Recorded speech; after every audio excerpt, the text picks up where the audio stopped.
Multiple sources are saying that South Carolina Governor Nikki Haley will hold a press conference on whether or not to remove the Confederate flag from the State House.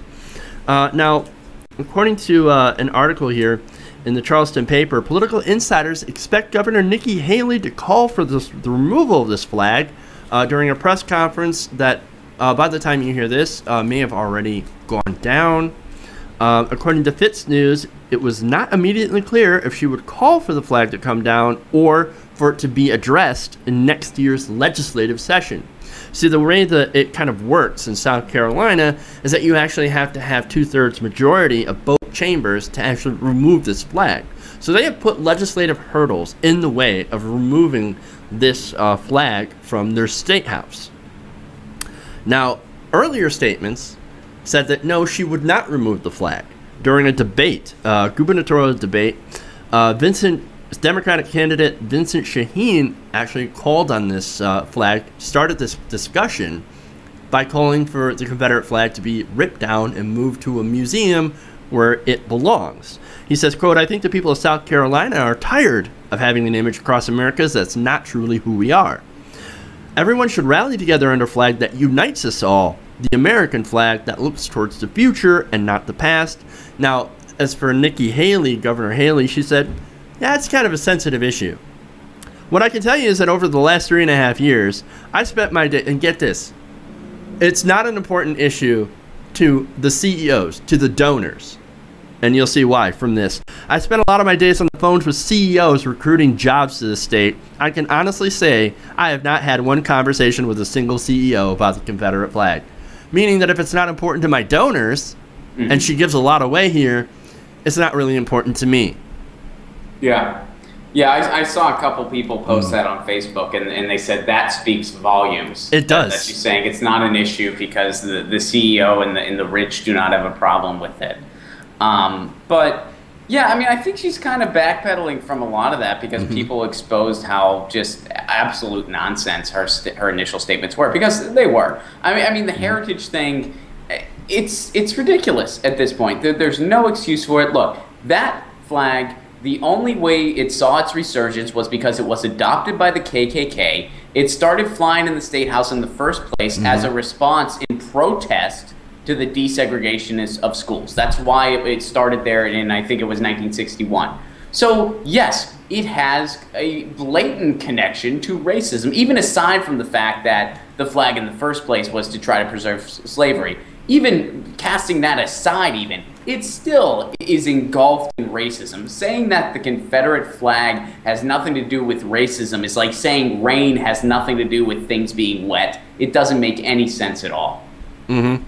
Now, before I get into my thoughts about the whole flag issue, I want to finish what actually saying one of her excuses as well is racism is over in South Carolina because I got elected.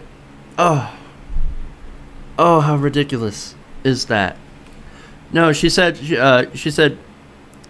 we really kind of fixed all that when you elected the first Indian American female governor. Oh, man. Oh.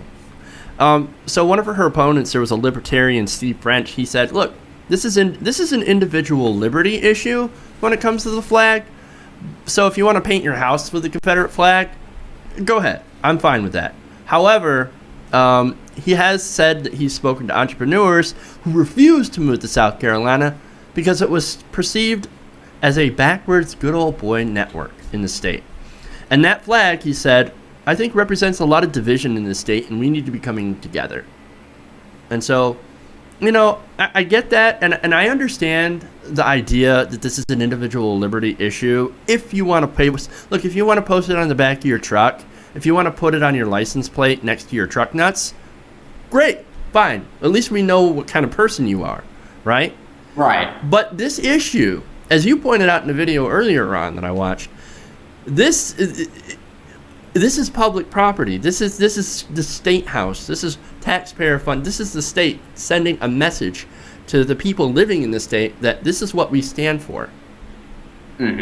Right, it's state property, and it's interesting, the people that are like doing the whole individual liberty, personal liberty argument. a lot of those people are the same people that always talk about how they want the government out of their lives and this and that. And it was like, well, then why should you even care what the government, I mean, based on that logic, you shouldn't even care what you can still have your Confederate flag at your house. You can still, like you said, have it on your car next to your truck nuts. You can have it, you can have your Confederate flag bathing suit, whatever you want to do. But on state property, it doesn't belong there because it's just, a vitriolic symbol. And I guess, the other person pointed out even the economic impacts of it, which it's sad that they have to go that route to try to get it removed. But, I guess it is a factor as well. I guess you use whatever tools are available to you. And, exactly. Look, businesses, they want money. Most do. I guess when it comes to other businesses that do actively discriminate, gay people in the bakers and the cakes and all that stuff, and what is it, Hobby Lobby as well, that whole thing. Except for some few businesses, most don't care who they sell to. Most don't want to go to a place that actively discriminates or has a symbol of discrimination against one particular subset of people. Most businesses, businessmen or women, they just want to make some money. And you know what? There's nothing wrong with that. And, keeping this flag up, it is a good point, though, when you bring up businesses. So I guess I'm kind of counting. I didn't say it wasn't a good point. I was just saying it's sad that, like we can't just agree that, yeah, this is a racist, painful symbol that, incorporates a lot of pain to a lot of different people. It's time to take it down. And the people that just say, well, it's a heritage thing, I'm sorry, you need to kind of be educated a little bit more because that's just a null and void argument. It always was. If it is a heritage thing, then maybe you should read up on your heritage and see where it actually stems from. And for that, I'm going to educate you a little bit on what the Vice President of the Confederacy said about the flag and about his country, the Cornerstone. This is called the Cornerstone speech. And it says, our new government is founded upon exactly the opposite idea. Of course, the opposite idea of America, right? Its foundations are laid, its cornerstone rests upon the great truth that the Negro is not equal to the white man, that slavery subordination to the superior race is his natural and normal condition. This, our new government, is the first in the history of the world based upon this great physical, philosophical, and moral truth. Now, some people might point out, oh, but what they have over South Carolina, that's not actually the Confederate flag. No, that's the battle flag of the Confederacy. Also representing the Confederacy. If you fly under that battle flag, and it's part of your heritage, then also the whole reason for the country's existence, as put forth by one of the founders and the vice president of the country, is that racism and slavery was freaking awesome. And another side note to add to that, Jeff, the battle flag is also what was adopted by the KKK. Right. So there's some very obvious direct connections. There is. So there is no good argument to having this wave over state property. Once again, if you want to wave it in your home, if you want to stick it in front of your porch, that's fine. That's free speech. You can have your free speech and eat it too. Yeah. Okay. And just eat it with your frothy Santorum. Ugh. Eat it. You had to go there. Well, yeah. I kind of feel like it's the running theme on today's show. That's bad when your theme is running frothing Santorum. It happens.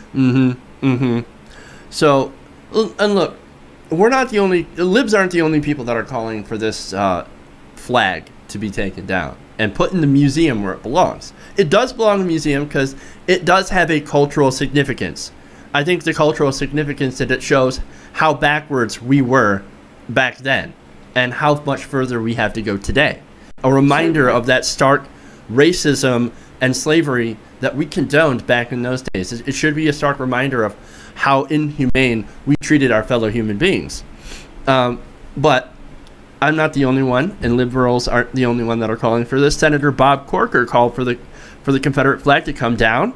He says, quote, "I see no reason for it to continue. I would certainly vote against flying the flag, and my sense is that's what they're going to do," referring to Nikki Haley in South Carolina. And he said that on Morning Joe. And not only that, but you also had Mitt Romney, as I said, come out against that as well, and other conservatives that are turning against, I believe, Jeb Bush as well, though I'm not 100% certain on that. So conservatives, even conservatives saying, look, prominent conservatives saying, this is inflammatory, it's got to go. It's got to go.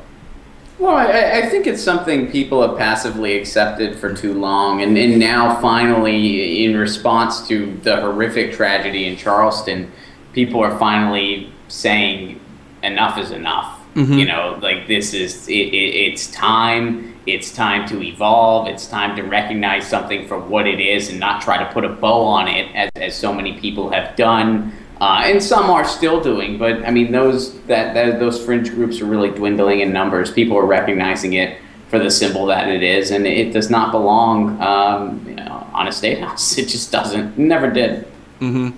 Doesn't belong on a state house, especially since they were the enemy of America. What would it be doing on a state house? I don't know. Yeah. I don't understand the whole motivations of putting it up on federal property, on state property. I don't get it, but you know what? I guess I'm just a Yankee. Well, I mean, like we pointed out, it all started as a response to the desegregation of schools. Right. I mean, it started out of frustration towards that. Like, oh, we have to have school with white people and black people now. We don't like that, so we're going to do this. Mm-hmm. All right. You have anything else to say on this whole thing? I hope it comes down. Me too. Take it down. I signed the MoveOn.org petition. And if you're interested, find that and let your state legislator know, especially if you're in South Carolina. If you don't want that flag up, sign the petition and send it on to Nikki Haley and the government of South Carolina. Remember, it's got over 400,000 signatures last time I checked. So very nice, and hopefully that'll get them to pass it. Remember, South Carolina law says it has to go through 2/3 of both chambers, so you're going to need a lot of grassroots pressure in order to get this thing removed and put in the museum where it belongs.